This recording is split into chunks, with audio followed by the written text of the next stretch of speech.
What's up, everybody? Welcome back. Happy Skews Day to you. It's April 4th, 2023. I'm Trey Crowder. That's Mark Agee. What's up, Mark? Oh, nothing much going on over here. Slow news day. Mm-hmm. Yeah, I don't know what we're uh, going to talk about. There's so little going on in the world.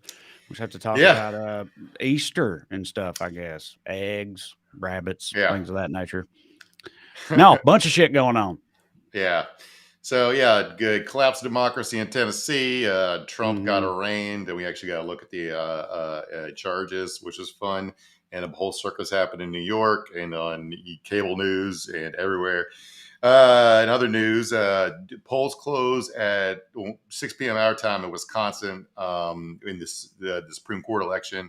We talked about that election last week. The left and liberal activists there seem pleased with the turnout. We'll see how that goes. Polls also already closed in Chicago in the mayoral election, the runoff between Brandon Johnson and Paul Vallis.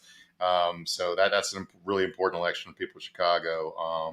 Johnson's a activist and actual left winger, and Paul Vallis is a reactionary centrist who gins up crime fears in order to defund schools. So Mm-hmm. that's really important for people in Classic Chicago. move. Yeah.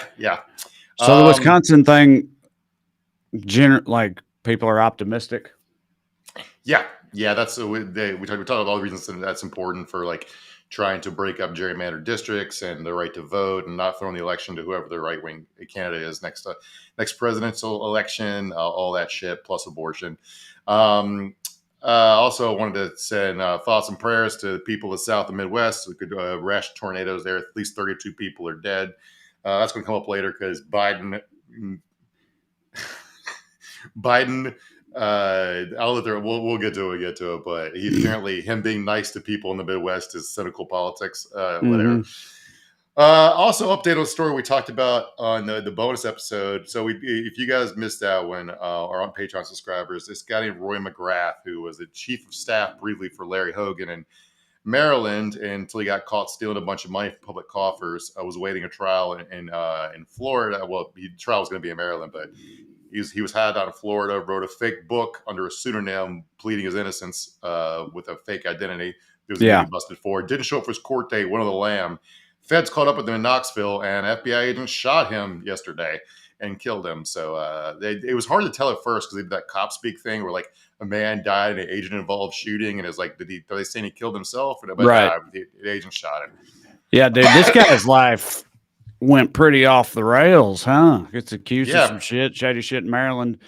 Next thing you know, he's like wanted by the FBI, penning like apology books or like pleading his defense book. So he wrote like a 52-page book all about how he didn't do any of the shit, but he wrote it under pseudonym, but everybody knew that it was him. And then he gets shot in Tennessee, which is, everything crazy is happening in Tennessee is really like, I know that this isn't directly related to the state itself. It's just nothing but madness in my homeland right now. But this old boy, he really went nuts. Between this guy and Trump, are the feds actually doing something about white collar crime? Because right. it feels like it's like almost we're going to talk about the numbers a little bit, but almost nobody gets prosecuted for white collar crime, and all of a sudden they're getting fatalities for white collar crime. Speaking of shooting deaths, potentially the Las Vegas police object to this, but the FBI, where FBI documents were released, we finally have maybe a motive for the Las Vegas shooter, the deadliest mass shooting in American history. One guy killed 60 people at a country music concert shooting out the window of a casino hotel. If you guys remember that one, it sort of happened and faded away because no one knew the motive, so no one knew how to talk about it politically, which is really frustrating for me. That that things stop if nobody can make hay out of it. It just doesn't become an issue. But 60 fucking people died. Anyway, this asshole's motive turns out to be that he was a professional gambler and wanted to be treated like a high roller, and he thought the casinos were being nice enough to him, according to the FBI. I mean, I feel like it's one of those things where it's like when they try to explain it with any one variable like that, it's like maybe that was like the catalyst or the spark that made him be like, all right, fuck it, I'm doing it. But like, anybody that's going to do some shit like that has got a lot of stuff going on, I think, outside of just feeling spurned because you're not being treated like the whale you think you should be by the Bellagio or Mandalay Bay or whatever. Also, I always felt like part of, like you said, it sort of fact people didn't know how to talk about it. I felt like part of that was because it was like a country music concert. So it's like it was, stereotypically speaking, hardcore 2A people, right? Mm-hmm. The targets of this particular mass shooting, and it like was a twist on it that complicated all the pundits in terms of how, like you said, how they could make hay out of it or how they were supposed to talk about it or whatever. But yeah, sure, he had a If bunch it, going on. it feels pretty like a lot of these shooters have this brain disease where they're the protagonists of reality and they're upset that people aren't treated in the way they want to be treated, right? Yeah, Whether it's like the Columbine shooters who think they should be the kings of the school, or like the incels who think that they deserve more attention from women, or this guy thinking that the casino should be treating him like a big rock star. It's like it feels like there is a through line here, but the main thing is none of these people will be able to inflict their pain on the rest of us if they didn't have weapons of fucking mass destruction at their right. disposal to be easily purchased at a fucking Walmart. Yep. So yeah, that's the way this And is political to me. heard that, Yeah. and that will come up again, that general idea here in just a second. But first, continuing on, producer Matt is with us as always. This is Weekly Skews. Before we continue, I do want to remind you, of course, some matters of business real quick. Number one, if you'd like to see me perform live, and let's face it, you really should, go to TreyCrowder.com. Check out all my dates. Still filling up dates in the latter part of 2023. So that is not a final list. Working on the fall and everything right now, but I already got plenty of options on there for you. I'll be in Portland, Oregon this here weekend. We're looking forward to it. So go to TreyCrowder.com. Come and see me. Also, in me news, as you may or may not know, I have a special on Amazon called Damn Boy. It's available now. You can get it, or you can get the full package of well-read comedy specials. So that would be me, Drew Morgan, and Corey Ryan Forster. However you choose to do so, you check it out on Amazon. You can get that from TreyCrowder.com as well. Lastly, if you enjoy this program and would like to show your support, you can do so by signing up on Patreon. You go to weeklyskews.com/more, or just go on Patreon and look me up. Either way works. Sign up on there. $5 a month gets you access to full-length bonus episodes like the one we did last week where we talked about this crazy Maryland feller and all the other things about the Trump indictment that had come out in the interim. We cover a lot of things we don't have time to get to in the main show, or things that come up in the days in between, or just stuff we want to talk about. Either way, it's a lot of fun, and you can have access to them. The whole archive for $5 a month, and it would help support the show. So we hope you'll consider it. One last time, weeklyskews.com/more, or go on Patreon and look me up, sign up on there, get some more skews in your life. Now, as for the show tonight, we're talking about what else, the Trump arraignment. It has happened. The circus is in town in New York City, but how many clowns actually showed up? Well, we'll talk about it and what we now know, the actual details, a little later. But first, let's begin with the Daily Dumbass. Matt, graphic, please. Tonight's DD, these woke ass kids today for not wanting to be shot. This is where else? My home state of Tennessee. So you're not going to like my answer. And look, I'm going to say that straight up. It's not about this one gun. If there is a firearm out there that you're comfortable being shot with, please show me which one it is. There's none. Oh, God. There's not. Right there. All right, you cut it back. All right, so this is a state. If you didn't know, the audio was a little low at the beginning. He said, if there's a gun you prefer to be shot with, tell me which one it is. So that could be construed as a threat, but I think he's trying to make some cold-blooded intellectual point that getting shot with a different kind of gun hurts just as bad as AR. Right. So it's like, what? Yeah, get the idea of getting rid of assault rifles or whatever. Their whole talking point is like, well, it's not going to make any difference. You can get shot with all kinds of guns. You can get shot with shotguns. You can get shot with handguns. You know, it's like, what, assault rifles? That's just one type of gun. But it's just like, just how everything is a non-starter. Like, I don't know. I could not look, because these are all like young people, right? They're sitting there like, you know, bringing it to this guy's face, being like, hey, why don't you care about our lives? Why can't we do anything about it? And I just would not have guts is not the right word. I don't know what you would call it. I'm just not big enough of a piece of shit to have that kind of response directly to their face and be like, look, we're not gonna do anything to keep you to even try to prevent you from being shot at school. So just nut up and get over it. Okay. which is essentially their platform. And it's so wild to me. Here's the thing about this. Like this happens like court cases all the time. It drives me crazy. But you talk about this stuff academically, right? Now I understand his point. You can be shot with all kinds of guns. But you legislate in the real world, and somebody needs to ask this guy, why is it always a fucking AR-15? Why is it always an AR-15? It's like, because it's a very effective weapon for killing a bunch of people in a short amount of time. And it just won't recommend. I've been shot by a shotgun before. I'm still here. I got peppered in a hunting accident. No big deal. But the idea that like a pump shotgun has 3 rounds in it, and you got a pump. Like even if you take out like the government restriction devices, it'll hold like 5-6 shells tops. You got to reload. Those are much less effective for a fucking mass shooting. They just are. And this guy, if you want a bit of his background, he's horrifically anti-gay. Obviously, he's a Republican in Tennessee. But not only is he like evil, but he's straight up fucking corrupt. Let me read this to you. In 2022, after accepting $50,000 in campaign donations from Jack Daniels and other alcohol suppliers, and pharmaceutical companies, he embarked on a personal crusade to ban all forms of cannabis in Tennessee containing greater than 0.3% THC. So he took a payoff for big pharma and booze companies to try to stop legalized weed, which is just, we've talked about this dynamic before, but that's the only thing holding back legalized weed anymore. Yes. Assholes like this and booze companies and pharma companies. But this is just part of a whole bunch of crazy shit going on in Tennessee right now. Yeah. This is like I wanted to I knew you would have it on the outline for the show anyway, but I wanted to make sure we talked about it because I feel like this, along with the Wisconsin Supreme Court thing, are like 2 stories in American politics right now that are maybe flying a little bit under the radar because of the shit going on with Trump. And this one in particular, people really need to know about. So the Tennessee House is trying to expel 3 of the Democrats in the House after they protested as part of a gun control protest. Apparently, technically speaking, they broke a House rule for speaking without permission, and so that's the grounds they're trying to use to expel them. It's happened only 3 times in 200 years.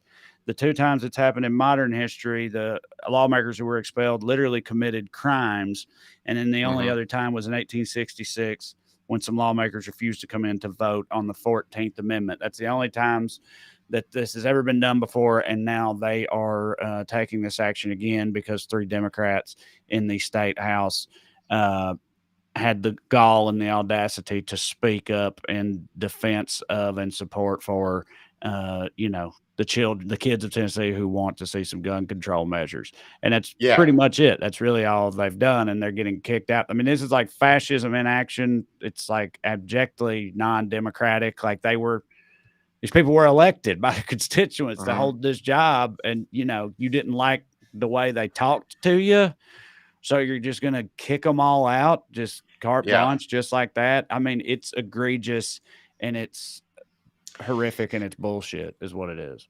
Yeah. So what happened was a bunch of kids walked out of school the last few days, and a bunch of kids and other protesters filled the gallery at the Tennessee House and were chanting stuff about how Republicans are cowards for not enacting gun laws.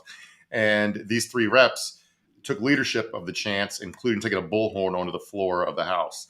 Now, they're Democrats in Tennessee. They don't have a lot of power. This is literally all they can do is embarrass Republicans. And that's what they did. And now they're being fucking silenced for it. And each represent about 80,000 people. So 250,000 people are about to be disenfranchised because, they hurt Republican fifis. Guns don't kill people, Trey. Bullhorns do now. They're being they literally offended these overly sensitive snowflakes and are being canceled for it. Right. You know what I mean? Like that's actually what's happening. And it's just they're the other side, they're immune to irony, man. It's insane.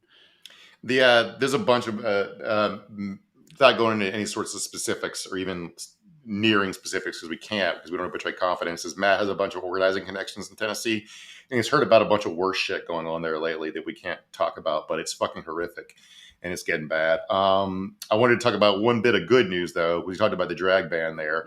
A drag group called Friends of George partnered with the ACLU to file a lawsuit to stop the enactment of Tennessee's drag ban. And they won in front of a fucking Trump judge. This thing was so bad. They're so anti-First Amendment that it offend the sensibilities of a Trump judge. The Judge Thomas Parker. He blocked the law for 14 days. And the injunction might be extended further than that. And he quote, if Tennessee wishes to exercise its police power in restricting speech it considers obscene, it must do so within the constraints and framework of the United States Constitution. The court finds that, as it stands, the record here suggests that when the legislature passed this statute, it missed the mark. So that's bars in a court. That is, yeah, in court terms, absolutely, that's bars. Yeah, that's satisfying, man, especially coming from a Trump judge. It's like that's why it's so upsetting when like Trump appointed judges are like the type of full bore lunatics you expect them to be, because like a lot of judges still, try to maintain some semblance of like judgeness, impartiality, fairness, justice, things of that nature, alien concepts to some, but yeah. There are right-wing judges who are sane. They're just increasingly fewer and far between. Right. But yeah, the protests that have been going on in Tennessee among kids and young people in general are far larger than those objecting to Trump's arrest that showed up today in New York. But guess which one the media is focused on? I know we're part of the problems. We're about to talk about it because it's the main thing in the news, and part of what we do is make fun of news coverage. So we're going to do a lot of that tonight. But I wanted to show you this and say that I fully agree with these kids in front of the Tennessee State House. Fuck Bill Lee. Fuck Bill Lee. Yeah. You can cut it back. That clip was the first thing to make me realize this is neither here nor there, but that his full name is Billy. You know what I mean? Governor Billy, which is, seems Governor Billy to fit. No, he's a huge piece of shit, but yeah, I don't know. I thought that was funny, but we only have. Go ahead.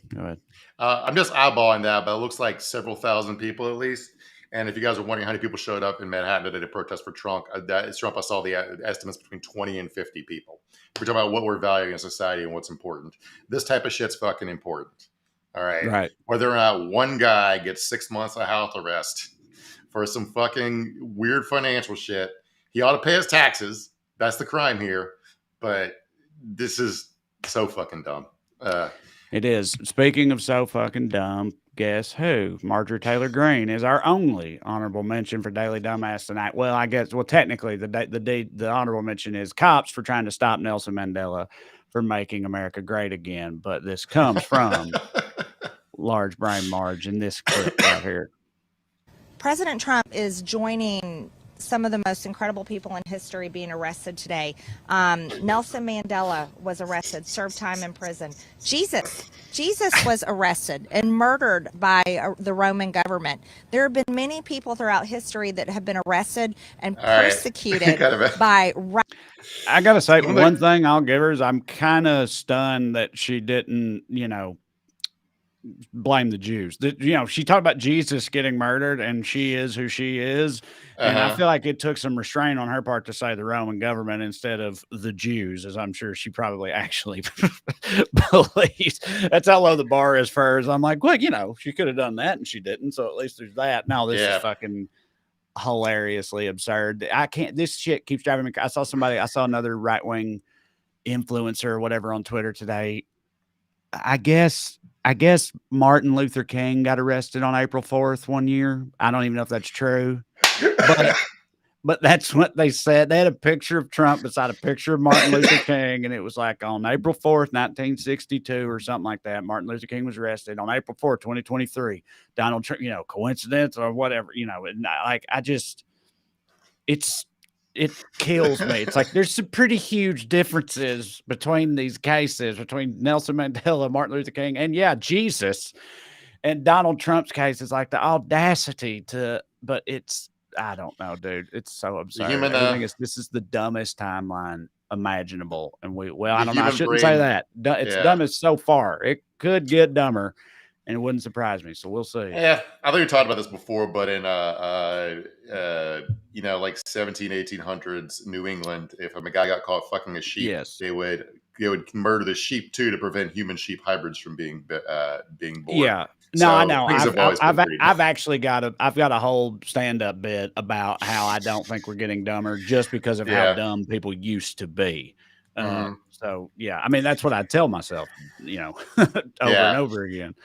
So let's talk about the Trump arraignment, indictment, the charges and shit. But I wanted to start with this clip from CNN yesterday before anyone knew what was in the indictment because it killed me. What got this clip, Matt? He's working on it. I see him. He's clicking on it. He's clicking on it. Yeah, we could see in the doc here. We could see when Matt's moving around and stuff. We can see when he's asleep at the wheel. And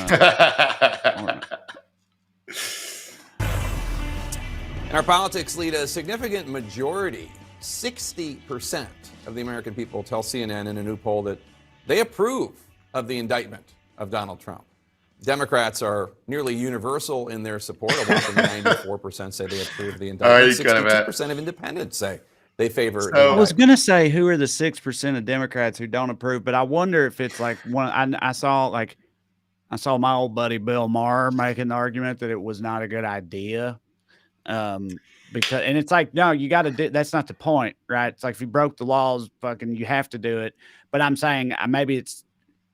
I just thought, who are the 6% that don't agree? And then I thought, well, maybe it's the ones that are like, oh, we're playing right into their hands. This is going to backfire. That's what's going to happen. We're making a mistake. It's going to add fuel to the fire. Brains. That whole thing. It's got to be something like that. What killed me about this was no one knew what the charges were yet. No one knew what the charges were yet, but 60% of Americans are like, yeah, just put him in fucking jail. Right. It's just like, I mean, I understand the impulse. It's like, we know he did some shit.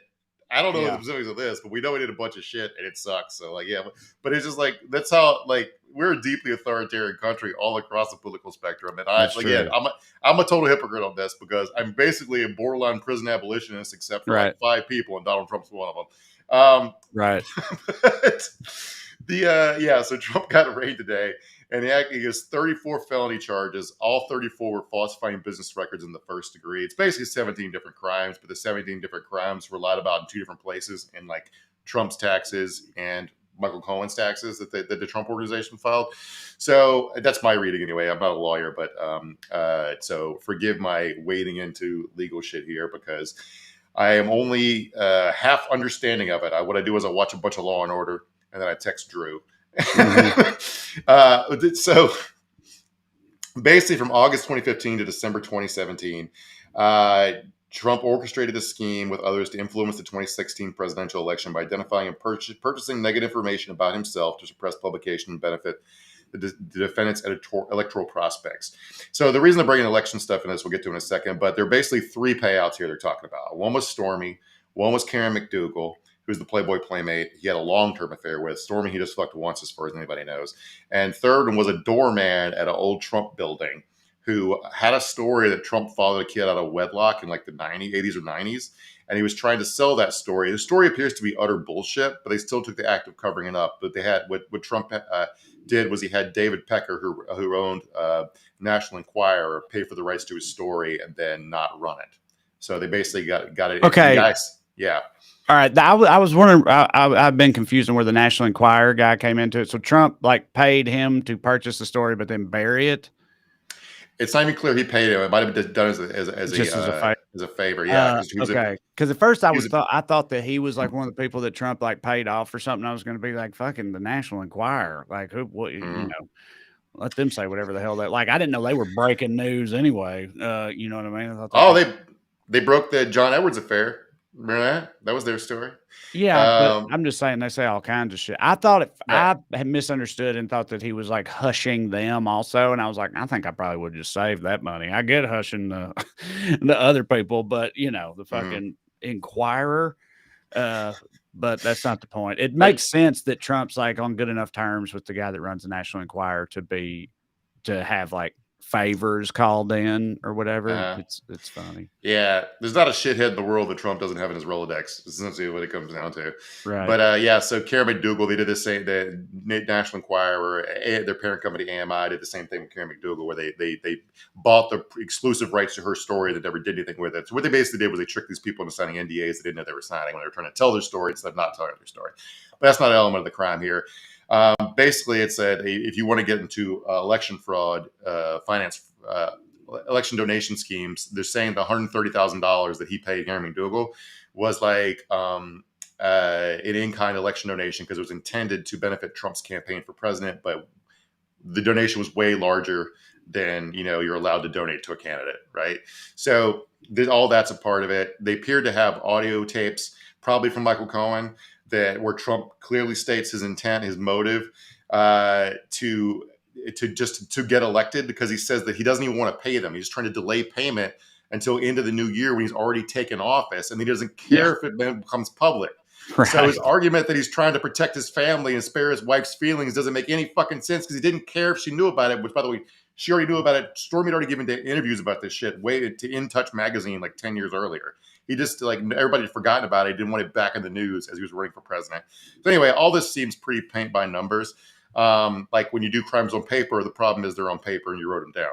So if you got the recordings to his motive and you got the actual actions on paper, it seems like fairly paint by numbers. Now, what they have him dead to rights on is a misdemeanor of 34 misdemeanors. All right.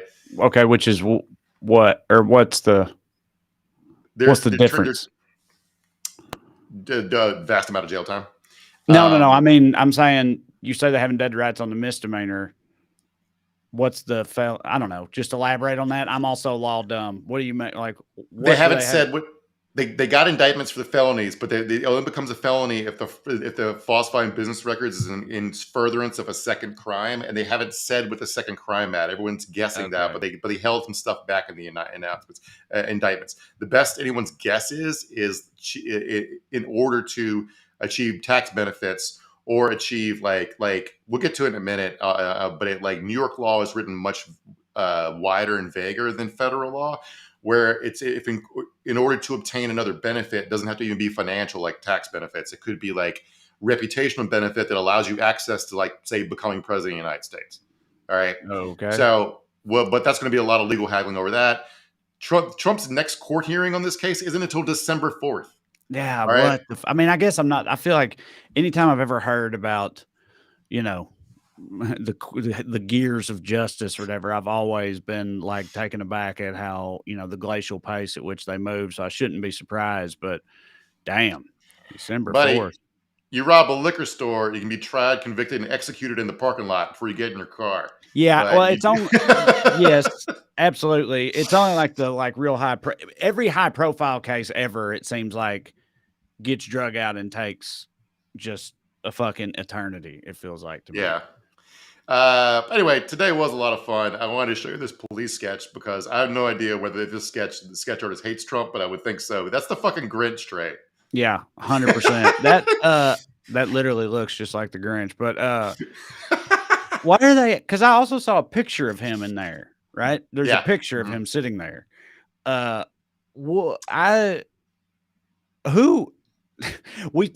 the court employ the sketch artists? Do they pay? Are they a court employee? Nah, they usually work for newspapers. Okay. I thought that their whole thing was because of when cameras weren't allowed in courts and stuff. So they got to sketch it and shit like that. All right. So a little bit about cameras. Cameras aren't usually allowed in New York courts. It varies state to state. But because of the high-profile nature of this, the media interest, they did allow cameras at the beginning to take pictures of everyone sitting down. Then they all had to leave. So okay. Later on during the hour-long or whatever. Gotcha. Okay. Did you know any sketch artists when you were a journalist? Did you know the guy who did the sketches for the newspaper or whatever? How you get that job? We could take cameras in. Okay. So it wasn't a thing in Texas, not part of Texas I worked in anyway. So let's do a little more legal broccoli eating before we get to a lot of fun, and there is fun here. So I've seen different people talk about the strength of this case, and it's basically national media thinks the case is weak, and I saw a lot of New York lawyers say, no, you don't get it. This is pretty buttoned up. So let's start with the national take for a second here. Here's a headline from Vox: the dubious legal theory at the heart of the Trump indictment. Basically, they think the second crime to hang the felony on is federal election fraud. All right. So they don't think you can hang a state felony who's, what do you call it? I don't know the word for it. The accelerator. The other thing the additional component is a federal offense. They don't think you can do that. But also, New York has state election laws, and also cheating on your state taxes is also a crime. So I don't really understand that. But there's another legal principle here that comes into play here too, where the Supreme Court could crush this. It's called the rule of lenity. All right, the basic idea is that lenity. I've never heard it spoken out loud. I've only read it, so forgive me, lawyers, if I'm getting that wrong. But the basic idea is the state has to make clear what's illegal before they can convict you of a crime, right? It can't just like trick you into doing something you unknowingly didn't know was illegal, or change the definition of the law behind the scenes without letting you know it, right? So if he could appeal this to the Supreme Court and be like, they never prosecuted anyone else for a crime like this, how was I supposed to know it was illegal? And they could be like, yep. And in general, I think this is a good principle. And they have applied it to regular Joes, not just rich, successful people. It would just appear to be complete and utter bullshit. The Supreme Court, with, 3 justices Trump personally appointed, reached down to like absolve him of guilt of this. But I thought that so this is only in cases of like really like nebulous laws, or like more obscure laws or shit like that, because I'd always heard like some version of like ignorance of the law is no excuse, or like that old Dave Chappelle bit, it's like, I'm sorry, officer, I didn't know I couldn't do that, right? And it's like, well, now you know. And like I've heard that just the idea of not knowing you couldn't do some shit been made fun of a lot. Yeah. Like the legitimate version of that very thing, where it's like, if there's no reasonable expectation that a person could have known that what they were doing is illegal, like generally across the board, then that is unfair. Because I mean, I'm kind of with you in terms of like, that sounds like a pretty okay thing in principle, Yeah, it is in principle, but like it's not. But again, I've played about this before, but like the ignorance is no excuse thing really doesn't apply in white collar law. Like you have to prove intent. You have to prove intent. So like you got to knowingly violate the law here. And it would seem that like the lie seems to be the proof to me. Yes. Like why would you lie? Right. On paper about what you're paying Michael Cohen to pay Stormy Daniels for, if you didn't think if you didn't want anybody to find out or didn't know it was illegal. But that anyway, right. Lawyers are going to be talking about this for like 3 years. So no point getting too deep in the weeds of it. But as far as why the New York lawyer is saying it isn't a weak case, they're basically saying that under New York law, like I said, fraud doesn't have to involve property or money. It can include intangibles like political benefit or frustrating the state enforcement of law, like tax law or like federal or election laws. Plus, it's the same crime again. Cohen already pleaded guilty to, which is pretty clear evidence that Trump knew it was illegal. Anyway, so white collar crime. So if you wonder, like, this shit never gets prosecuted. That might be Trump's best defense. Is like, how can you prosecute me for this? You don't prosecute literally anybody else for this. Right. On my other podcast, Putting on Airs, we talk about fancy people stuff. I did an episode about doing crimes, because like I try to like draw, like look at where there's a place where like fancy people and trash people overlap, right? And so like they both do crime. Of course, every type of person does crime, but you get what I mean. And so in doing that, I was looking up white collar crime statistics. Who's more likely to commit crimes? Rich people or poor people, that type of shit. And in looking into it very quickly, became like some sites, fucking, Business Insider or whatever, we'll talk about it. It's like white collar crimes at a record low. It's gone off a cliff in recent years. You know what I mean? It's down, like the numbers are way down and all this stuff. And it's so clear that it's like, they're just not getting in trouble for it, or like they're not getting caught or prosecuted or whatever. And it's happening at a higher rate than ever. But yeah, it just kind of just is allowed to happen, generally speaking. I don't know what makes the line that you cross where they actually will do something about it. If it's just like totally egregious, or you piss off the wrong other rich person in the process, or something like that. But usually it's if you rob from other rich people. That's when you get in trouble. But like the most common type of theft in America is wage theft. And it doesn't go in crime statistics because it's not technically illegal. It's a civil violation. So your boss cannot just not pay you money he owes you, and the best you can do is take him to court over it, right? So there's nothing that's not considered theft. But even though if I take money out of your mailbox, so you no longer have to buy food and pay rent with, that's a crime. If I hire you for a job and don't pay you the money you need to eat and pay rent with, then that's perfectly legal. You just got to take me to court. So tell me who has the power here. But let me talk about some numbers here for a second. These numbers are the most recent ones I could find from 2019. In 2019, white-collar prosecutions fell to their lowest level since researchers started tracking them in 1998. And most of those are against low-level con artists and small fry financial schemes, not the big people doing the worst damage. Since 2015, criminal penalties levied by the Justice Department have fallen from $3.6 billion to roughly $110 million. So that's basically fallen from a lot to nothing. Illegal profits seized by the SEC have reportedly dropped by more than half. In 2018, a year when 19,000 people were sentenced in federal court, that's not where most drug crimes are prosecuted in state court. 19,000 people were sentenced in federal court for drug crimes alone. Prosecutors convicted just 37 corporate criminals who worked at firms with more than 50 employees. So if this was happening in 2019, Trump will be one of 38 people. That's so crazy, dude. Yes. Because it's like you know, beyond a doubt, with no like statistics or evidence required, like you just know that there's however much it's happening, it's more than 37 people. Do you know what I mean? And just imagine the sheer level at which these motherfuckers are committing crimes out here, because like it's basically okay to do. Like like that, all that does is incentivize them further to keep doing it if they know they're not going to get in trouble for it. That's kind of the whole thing here, which is part of why, you know, this case ostensibly should be important, is that very concept. We talked about those assholes in the SVU bank collapse who confessed to intentionally causing a bank run to drive the stock price down so they could buy it because they thought it was still a solid investment. That's a fucking crime. They tweeted it out. Yeah. So Trump's supposedly giving a speech right now. I don't know. I hope if I'm his lawyer, I would have tried to talk him out of it, because this cable news chyron from today was just like, who do you guys think this guy is? All right. Let me read it to you. AIDS, Trump not planning to speak publicly about arrest in New York if he follows legal team's advice to hold back on vitriol. Right. His advice to hold back on vitriol. Yeah. Two things he's known for, following his legal team's advice and holding back on vitriol. He never fucking listens. That's why they get fired all the goddamn time. That's two things you don't do with his lawyers: listen or pay them. He was already tweeting vitriol on the plane ride back to Florida. All right. And there were like rumors that he was truthing vitriol. Sorry. Yeah. Truthing. Posted on Truth Social. There were theories they might get hit with a gag order, but of course that's extremely problematic. But it's very hard to get gag orders in general, but also Trump's running for president, so like it's a real tough balancing test here between free speech versus the right to a fair trial. Because Trump will taint the jury pool, just not in the way that he thinks. Everyone is fucking sick of this motherfucker. All right, so a gag order would ironically give him a much better case to get off. But you got a country where 60% of people wanted him to go to jail before they even knew what he was charged with. He's not going to get a fair trial. It's going to be fucking impossible.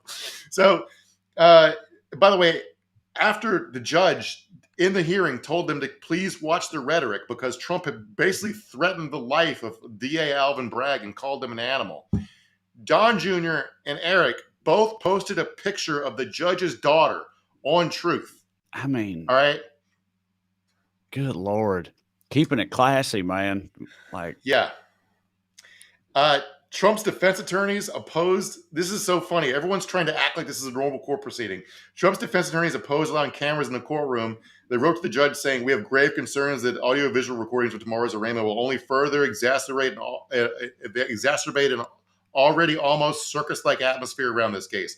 Who's bringing the fucking circus, dog? Right.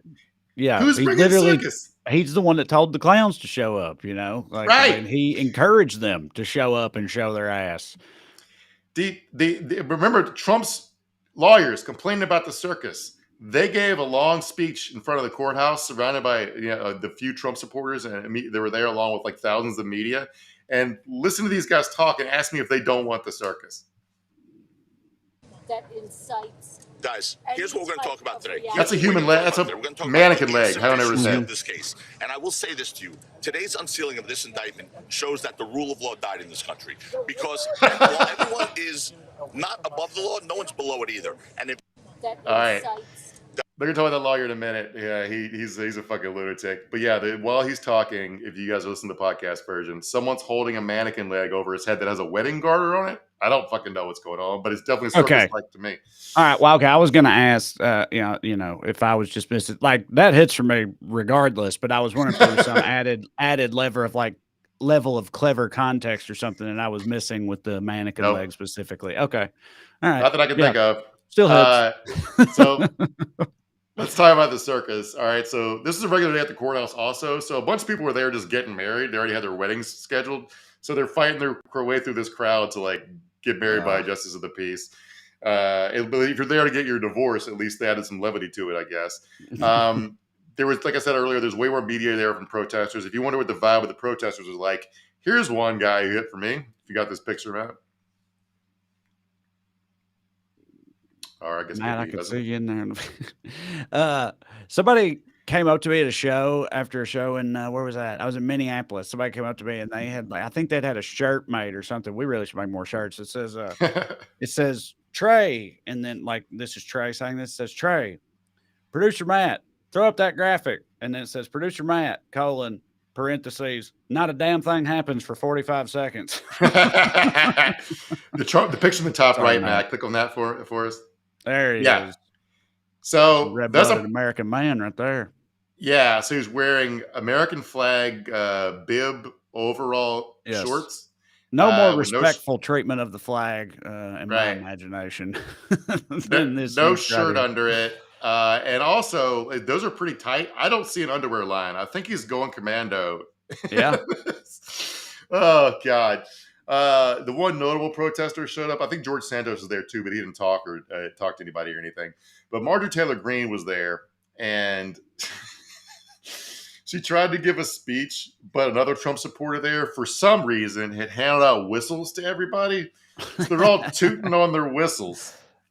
So nobody got run out of there pretty quick, didn't she? That's how I saw it being represented. Because she thought the whistles were people shouting her down, where they were cheering her on with the hooting whistles. And she basically did a rant on Steve. She went on Steve Bannon's podcast immediately talking about basically Antifa was whistling at her, but they were. I saw an interview. Ben Collins from NBC interviewed the whistle guy, and he can have a good reason why he had to have whistles. He just did it because it hit for him.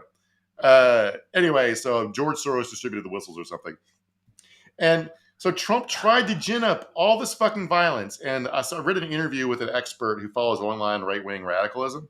And basically, he saw nothing out of the ordinary going on. Like, there's a bunch of psychos. And, of course, you can't stop one lone wolf psycho or couple people from teaming up to doing some damage. But there's nothing approaching the levels of, January 6th level enthusiasm involving any of this, which is good news, But what I really want to talk about was the news coverage of this, because it was fucking embarrassing. Show this video, Matt. The luggage is starting to come out from the bottom. So my guess is that they don't want to get off the plane until the luggage is in the cars. That way they can just come down the stairs and then be ready to go. So we're just kind of watching this. This is all day yesterday. Yeah. Cable news followed Trump's what do you call it? The cars driving motorcade. Trump's motorcade to the airport in Palm Beach. Yeah. They watched him board. They had news cameras waiting for him when he landed in New York. They watched his luggage. Then they watched his motorcade go down the FDR Expressway in New York. They've watched him walk into Trump Tower. None of this is anything. It's nothing. Their kids are fucking protesting in Tennessee, right? Mm-hmm. There's tornadoes in the South and the Midwest. There's real fucking shit going on in the country.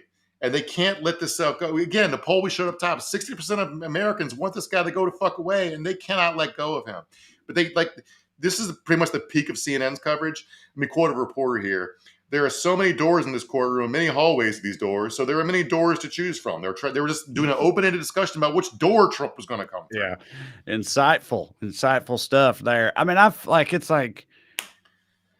they're just not going to cover anything else, but also there hasn't been a lot of new information. Like even in this part, it's like, okay, he's flying to New York to be arraigned. We know that, but that's going to take a day for, you know what I mean? And then in the interim, nothing new is going to be found out or said, but they're not going to stop talking about it all. So they end up talking about his luggage and the number of doors in the courtroom and shit like that.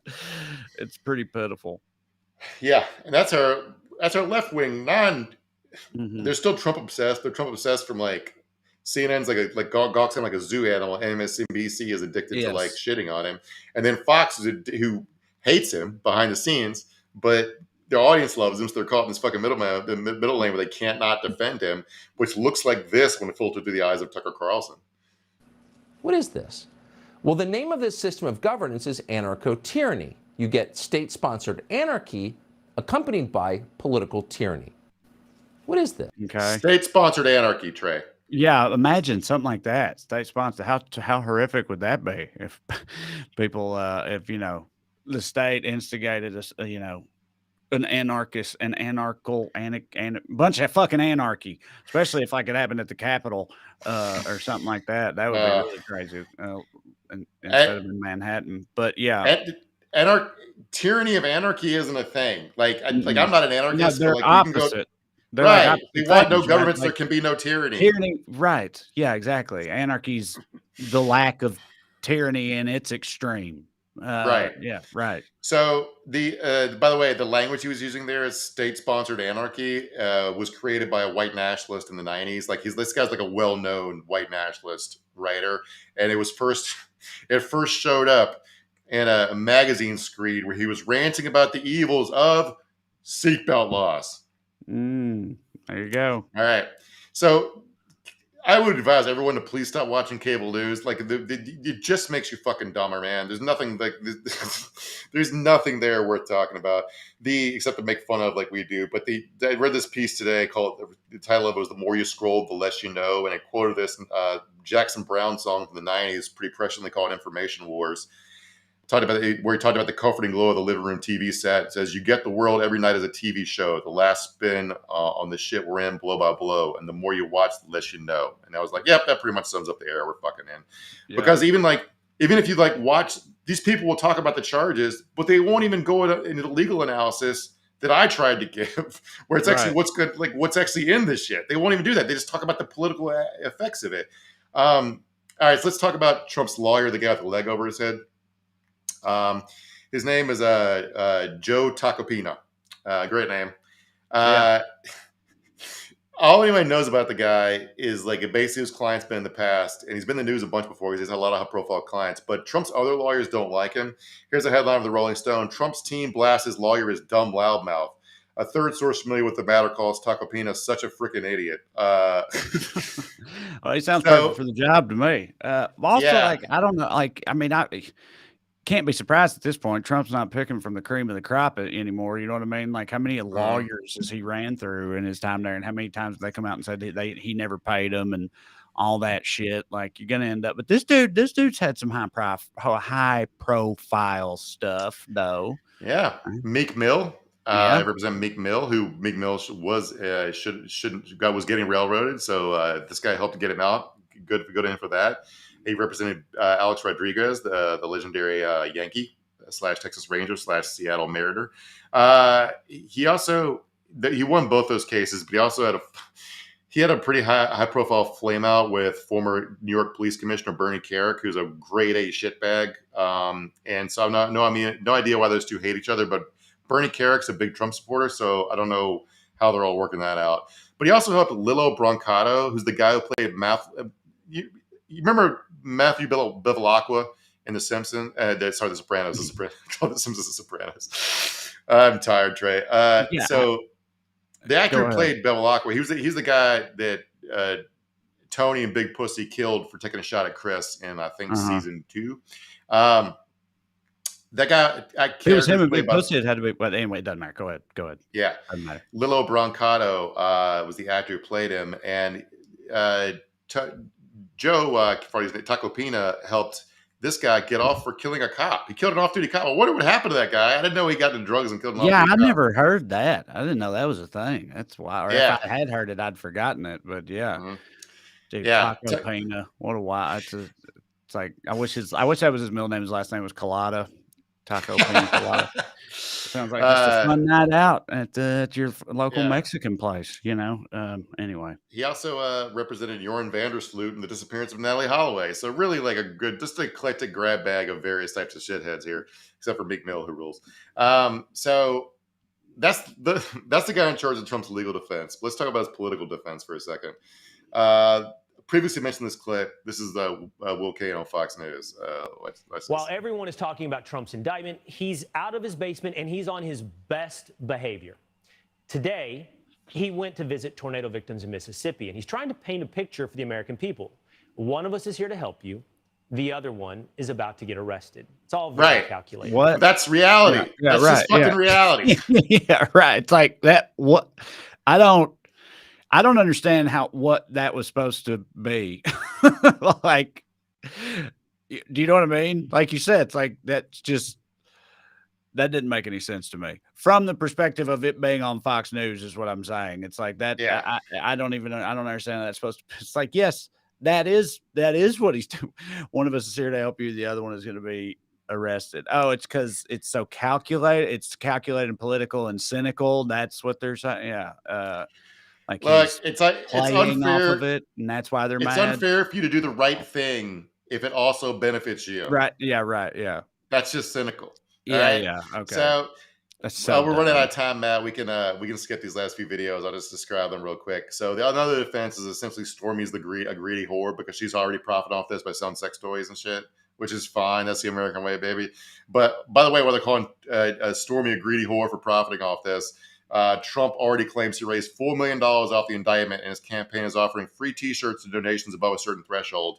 He's already also making a T-shirt with a fake mugshot on it, which really hit for me because if you look at the height charts behind him, he made himself over 6'5" tall. Yeah, that checks out. Oh God! So special prison lifts on. Marco Rubio made a video in the front seat of his car tray, really ripping you off. Yeah, where he talked about how this sets a dangerous precedent because what if other prosecutors try to make a name for themselves by making cases? And I was like, imagine a dystopian world where prosecutors try to gin up clout for themselves by making bullshit cases. Right. Wouldn't that be a terrible fucking country? Yeah. Yeah, because they're running for DA or mayor or whatever or something like that. Got to make a name for themselves. It's like that's every day in America. Yeah, right. Yeah, every fucking day. Another commentator on Fox News tried to make this do this really tortured analysis where he said this is not just cancel culture; it's the cancel justice system. I'm like, okay, guys, you tried too fucking hard on this. Just say you think the case is bullshit. If you think it's bullshit, you don't have to do this. Also, I thought if it's going to be great for him. You know what I mean? Like, this is actually a good thing. Then in what way is it canceling him or whatever? Like how, you can't have it both ways. I mean, but they do often have it both ways, even though it doesn't make any sense because they don't give a shit. But yeah, it doesn't make any sense. If you strike me down, I'll become more powerful than you can possibly imagine. But also, please don't strike me down. Yeah. Not fair. It wouldn't be fair for you to strike me down. But if you do, I'll fucking kick ass though. But you shouldn't. It's not cool. There's this old stereotype, by the way, that prosecutors. The joke is they could get a grand jury to indict a ham sandwich. Yeah. But that's generally true in lots of cases because it's not reasonable. It's not beyond a reasonable doubt. It's just a preponderance of the evidence. So you have to be like more than a 50% chance you think the person might be guilty, and your grand jury will indict. All right. Yeah. But they're pretty reticent to indict high-profile people because they're just people that are there 2 days a week for like a month. They're not trying to get involved in a bunch of bullshit. So then they very rarely indict high-profile people. For example, grand juries almost never indict cops for killing people, no matter how egregious it is. But everyone says it's unprecedented. I know cable news has to get their fucking news has to get clicks and their ratings by making everything out to be the most important, biggest thing that ever happened, the most important rose ceremony ever. And we keep hearing the word unprecedented. We did a whole chunk of the bonus episode on Friday talking about unprecedented. But this is very, very precedented. All right. Former presidents have been in legal hot water before. In February of 1974, a grand jury was about to indict Richard Nixon for bribery, conspiracy, obstruction of justice, and obstruction of a criminal investigation until Gerald Ford pardoned him. If 4 presidents cannot be prosecuted, what the fuck did Gerald Ford pardon him for? Yeah. Why did he need to be pardoned? Bill Clinton, as part of a deal after he left office to not be prosecuted for lying under oath about the Lewinsky affair, agreed to surrender his law license. And sorry, what is the other penalty? Oh, basically, surrender his law license for 5 years in order to not be charged criminally. Like so Clinton did suffer some consequences. It's not that he was going to practice law or whatever, but it is fucking humiliating. But everyone knows these guys aren't above the law. This is not like something out of the fucking left field. It's really annoying to me the way this is being talked about. Right. Anyway, yeah. Yeah, Matt, you got any comments, stuff for us? Comments, questions, whatever you got from the lovely viewers, the skewers, as it were, out there. Let us know what they think. Sorry for ragging on you earlier, Matt. It's just, you were lagging a little behind. I had to fill the goddamn time somehow. You know right. what I mean? You're just filling it. It's not personal. You got to fill the fucking dead air about left. Yeah, So, yeah, exactly. Yeah. So, you were the subject at hand. I just sort of went for it. Mm-hmm. Feel like you're getting me back now, but not okay. Well, Earth Cat says, Matt, Trump just addressed his supporters at Mar-a-Lago and did the very thing the judge warned him not to do. The flying monkeys are all riled up to lay siege again. So obviously we didn't see that, but I guess he's riling them up. Sounds like not surprising at all. But I mean, he riled them up before this ever happened too, or he attempted to, right? I mean, before he even got indicted, he said, take to the streets, and all that shit. And like part of what we covered in the show tonight, there was, not that many people there. So, Amy Nagel says, what do you think of the 60 Minutes Marjorie Taylor Greene interview? I haven't seen it. Awful. They didn't they mainstream national media just does not fucking get it, dog. They just don't get it. They essentially, she's like, Leslie Stahl was like, you called Democrats pedophiles. And she goes, they are pedophiles. And Leslie Stahl was like, wow. like pushback. Yeah. Like you just invited a woman on national TV to call an entire political party pedophiles.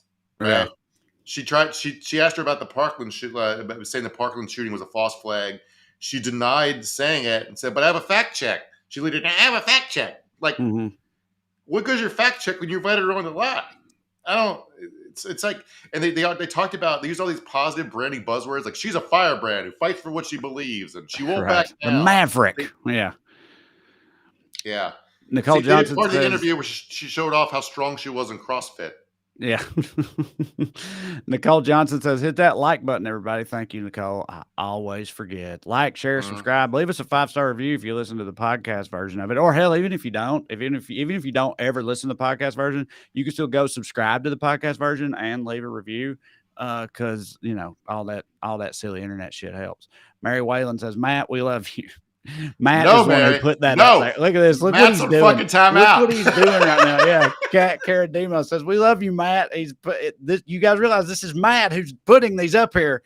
Matt, you son of a bitch. This is hilarious. Chrissy M. It's not like I have to read them, but I guess I'm going to. Chrissy M. Fry Condry says, we love you, Matt. Seems like everybody loves Matt. We love Matt too.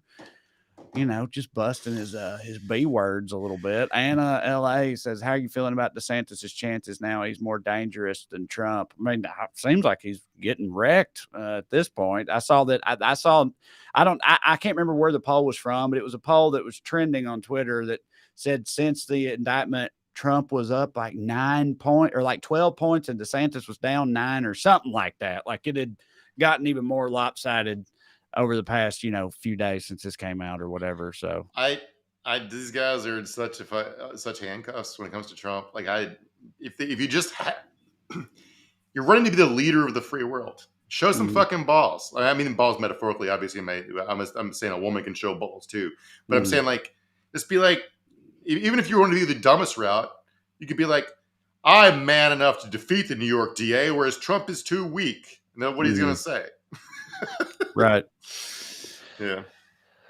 Yeah, I don't know. Candace Weiss says, kudos to Tennessee for protesting. Yes, thank you for saying that. I should have said that myself. A lot of these young people. I saw somebody point out actually that I think the clip we showed where they were chanting "fuck Bill Lee." Pretty sure the person who uploaded that, the caption they included said that's the next generation of Tennessee voters chanting "fuck Bill Lee" right there. And it's like I hope so. Because Jesus Christ. It's been tough sledding Tennessee politically for a while now. And that type of shit's the only thing that gives me any kind of hope generally is like, okay, well, there's still a shitload of young people in Tennessee who are not lunatics and maybe they won't all leave the way I did. Kids can be naive. Kids can be, ignorant about some stuff, but the kids are right about Vietnam. The kids are right about ending segregation. The kids are often right. They're right about the Iraq War. Yeah. That's right. Go kids. The kids do often be right. All right. Well, listen, one last time, go to TreyCrowder.com. You can check out my tour dates on there. Please come and see me. It's a hell of a lot of fun. I'm really enjoying it. And I hear that the people coming to the shows, they enjoy it too.